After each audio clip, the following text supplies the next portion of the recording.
Good day, denizens. Today we look at contact, commerce, and colonization, the three C's. This begins our look now at the Europeans getting more involved in global trade and becoming a major part of world history. And once the Europeans get into the Indian Ocean and get into the Americas, things will be changed forever. The entire trajectory of history altered forever. And here we start with a map. You can see this map of the world here showing the colonies that the Europeans will have. And when the Europeans first start exploring, recall in 1453 when the Ottomans take out Constantinople, Islamic country, Islamic Empire, this forces the Europeans to find alternate trade routes. Now the place they're trying to find, of course, is a route to the Indian Ocean, because once you can get to the Indian Ocean, you can get to India and China and these other places that have the items that the Europeans want, which are sugar, spices, because people just like stuff on their food, and also gold, silver, and various other commodities. So the Europeans are going to change things greatly once they come into these places. Keep in mind, too, that as we roll into the 1400s, trade itself is changing. It used to be that you would trade over land, the Silk Road, of course, but also the Trans-Saharan trade network.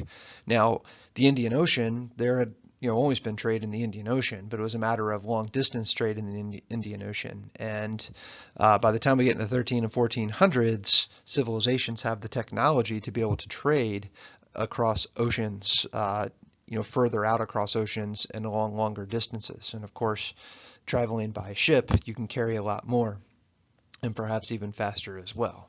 So here we go. So what we're looking at, we're trying to figure out what kind of global trade networks are going to exist by the time we roll into the 1600s. We're going to look at the consequences of the creation of what comes to be called the Atlantic Ocean system that's going to unite Western Europe, mostly Northwestern Europe, the Americas, and Africa. And finally, we're going to look at so-called trading post empires and tributary empires and plantation complexes and discuss how those are the same and different. Some of our key terms here, the Atlantic Ocean system, Christopher Columbus, may have heard of him, Encomiendas, Tenochtitlan, Mesoamerica, as we've talked about, the conquistadors, to proselytize, which means to try to get someone to convert to your faith, the Columbian Exchange, some ecological imperialism, and some other religious beliefs like predestination, talk about the Jesuits, and some major entrepôts. That word should be up here. What are you going to do? Like Manila, for example. All right, so the old trade and the new. So by the end of the Black Death in the 14th century, by the time we start rolling into the 14 and 1500s, Eurasian trade is going to revive. And we talked about, for example, how Eurasia recovers with more food availability and better technologies to create more food. And then, of course, by the 1500s, new types of food coming in from the Americas. So populations begin to increase. But technology is also increasing. And this also means then more access to more goods, which is going to mean more demand. Once people see stuff, they decide that they want it, perhaps even need it. It's like Amazon.com. But the Indian Ocean trade that's going to develop, this is going to become a critical trading hub, a location for trade and exchange, and the Europeans want to get there. Problem is, nobody in this area cares about the Europeans because they don't really have anything to offer in terms of trade. I mean, unless they got gold or silver, why trade with the Europeans? They don't really have anything of technological use for the Islamic empires that pretty much dominate the coastal areas of the Indian Ocean across India, southern Saudi Arabia, running all the way over into Southeast Asia. And recall too that the Ottoman Empire, when they take over Constantinople 1453, that this forces the Europeans to find alternate routes, and the Europeans want to get to the Indian Ocean. They want that stuff. And leading the way, the Portuguese first and then the Spanish. And the Portuguese and the Spanish are going to change everything when they go out to trade because they have a different trade mentality. The mentality for In other words, the way they think for the Portuguese and the Spanish is not to engage in trade and to try to make money off of it. Their goal is to control trade, to create what we call a monopoly. Fun board game, takes a long time. But nonetheless, that's their goal.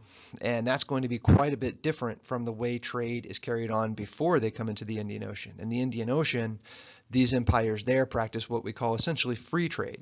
Matter of fact, you had empires that would actually protect entrepôts. An entrepôt is a city or well, basically a city where a lot of different civilizations come in to engage in trade, and it becomes a very prosperous location with a lot of different types of goods, a cornucopia, a plethora, if you will.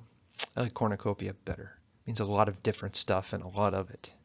Nonetheless, so the Portuguese, when they start exploring, they're trying to go down around the coast of Western Africa because they figured there's got to be a way around this big old continent by water. Go figure, they were correct.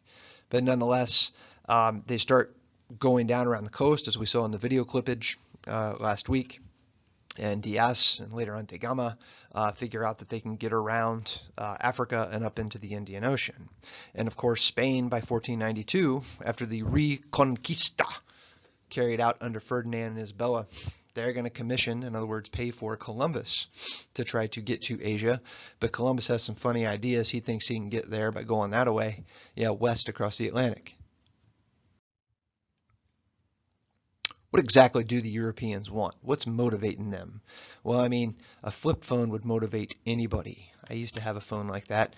It wasn't bedazzled with jewels and things like that, but I think it was just silver and junky. Well, it worked sometimes.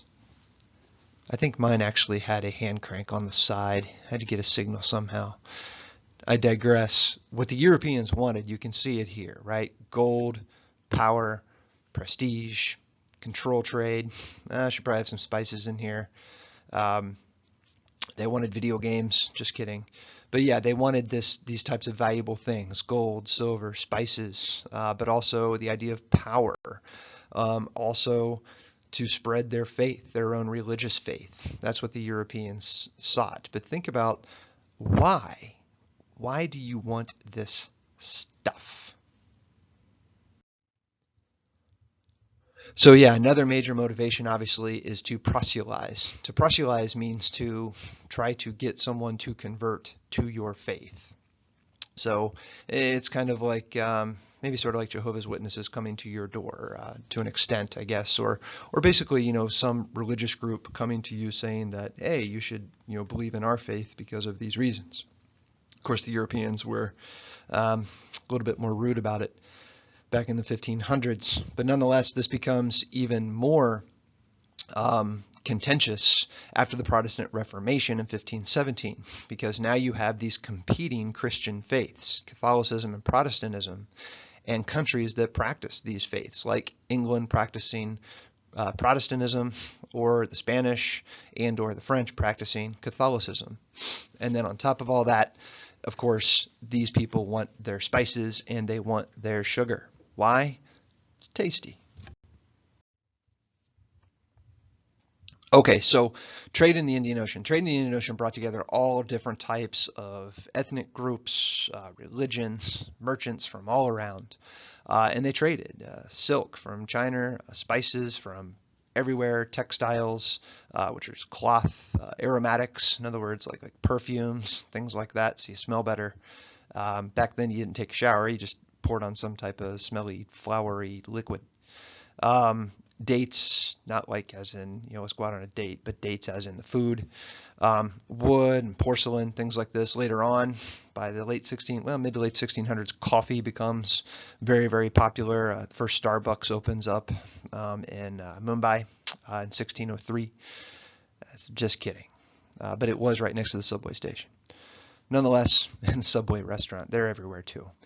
But nonetheless, so that's what these people are trading. And remember, most of this trade is free trade.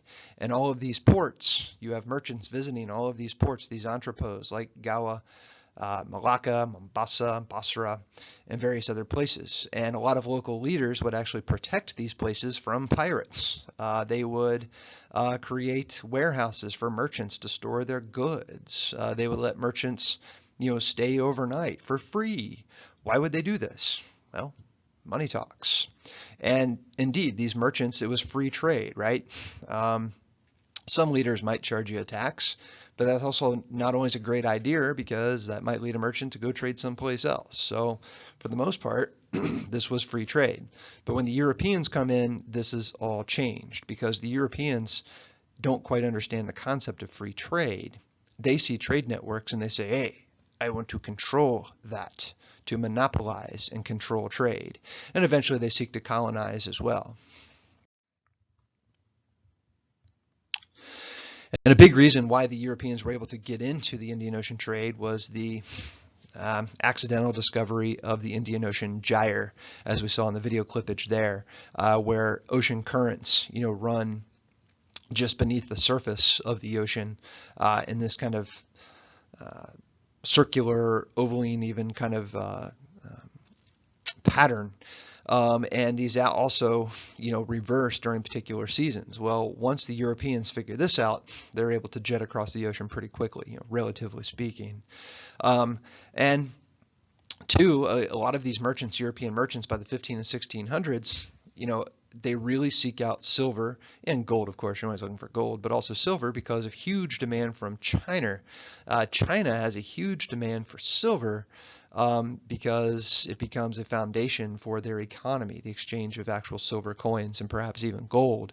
So most of the good stuff comes out of China and out of Asia. So basically the Europeans have to get this stuff in order to trade with these regions and these peoples. So over the course of the 1400s, 15th century, we see trade shifting, as we pointed out earlier, to these now seaborne maritime routes. In other words, seaborne, over the sea, maritime, mariner, water, right? So the sea becomes critical for economic and political vitality. Vitality, in other words, for you to live, your vitals, right? If you want to survive as an empire, you better be able to trade on the water. And two, we keep pointing it out because you keep forgetting, don't forget, when the Ottomans take over Constantinople, 1453, that the Europeans, not only are they convinced that Islam was an enemy of Christianity, they were pretty much right, and the other way around as well, Christianity an enemy of Islam. These two sides were not going to get along by the time we were into the 14 and 1500s. So basically, the Europeans couldn't really trade over land any longer going to Asia, so they had to find these water routes. And the other big thing is, as the Portuguese leading this way, they have all these technologies. The caravel, this large ship, which we'll see here in a picture soon, that really takes a lot of its technology from the dhow. The DHOW, which was a boat used in India. In terms of its design, it's just a lot bigger. And the caravel is large, made of wood, and it has these capabilities to go further out into the ocean. They're going to have the compass, thanks to China. They're going to have an astrolabe, gunpowder, cannons on ships, all these things. We'll talk about these more in depth here in a sec. But nonetheless, many of these technologies weren't European to begin with. They're either Islamic and or Chinese. Nonetheless, once the Portuguese come into Western Africa, there on the Indian Ocean coast and into the Indian Ocean itself, remember, they have this mentality of must plunder, must take over, must control.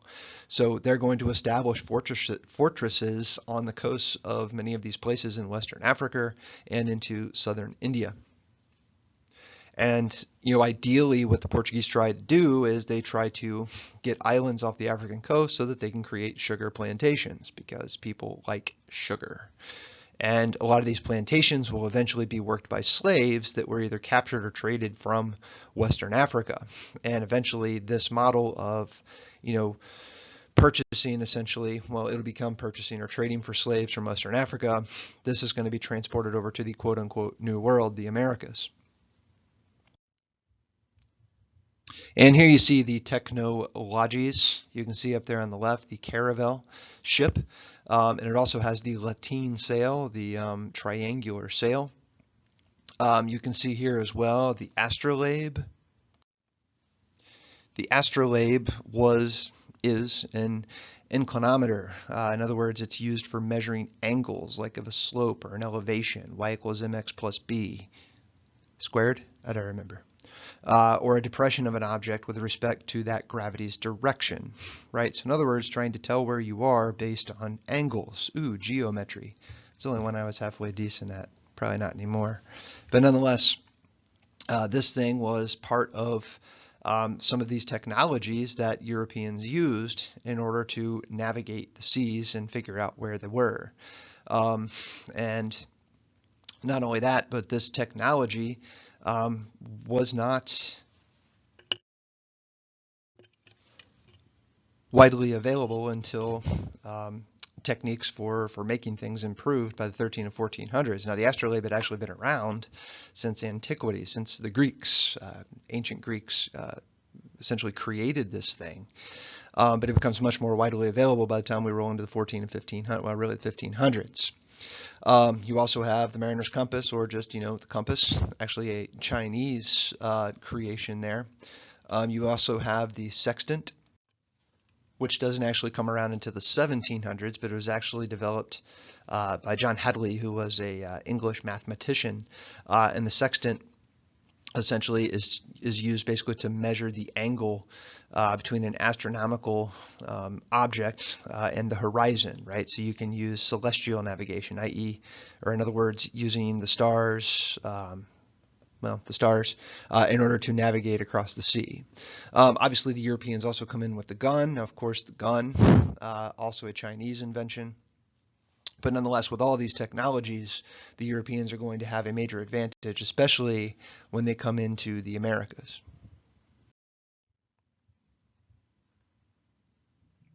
So we get these voyagers. Da Gama was the first to connect Portugal directly with India via a route around southern Africa. But remember, a decade before that, it was Diaz who was the first to actually reach the Cape of Good Hope, accidentally finding the Atlantic gyre, and Indian Ocean gyres too, but there's gyres in all the oceans, I think, but nonetheless. And a lot of times, as the Portuguese continued to, go back and forth to India, they would hire even Muslim pilots or Islamic navigators, right? I mean, everybody wants to make some money, and that's how the Portuguese are able to trade and communicate with places like India, which by the 1500s is under the control of the Mughals, the Mughal Empire, which is Islamic. And nonetheless, by the time we get into the 1500s, the Portuguese have themselves a nice trading post empire in the Indian Ocean. Trading posts, in other words. These places set up where people can come in to trade. Thing is that for the Portuguese, they actually controlled the trade. They didn't exactly set up these, entrepôts with free trade like had pre-existed under Islamic rule. Instead, they would capture these main ports and set up what they called a pass system, or the cartaz. And the cartaz was a toll, essentially. You had to pay to trade. But, if you control all the trade or most of it, you can then start charging a fee.